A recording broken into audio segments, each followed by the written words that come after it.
muški se zaljubljuju žene. Ti pitaš zašto, evo tako sve to krene. Sve ću ti objasniti, sve ću ti objasniti. Sve znanosti i propagande naše vrste, i pjesnici, filozofi, i Baudelaire pa i Nietzsche. Sve ću ti objasniti, sve ću ti objasniti. Al ako tražiš razlog pravi, evo kako stoje stvari. Ako stvarno želiš znati, odgovor ćeš čuti. To što volim kod tebe.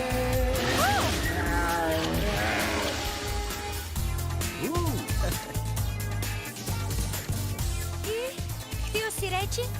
O da, ja sve ću ti objasniti. Jer vidim da me kužiš, ali nemoj da te muči. Reći ću ti razlog pravi, zašto ti si mi u glavi. To što volim kod tebe, to što volim kod tebe, to što volim kod tebe. Prste unutra, ekipo! O, dolazi zabavan dio!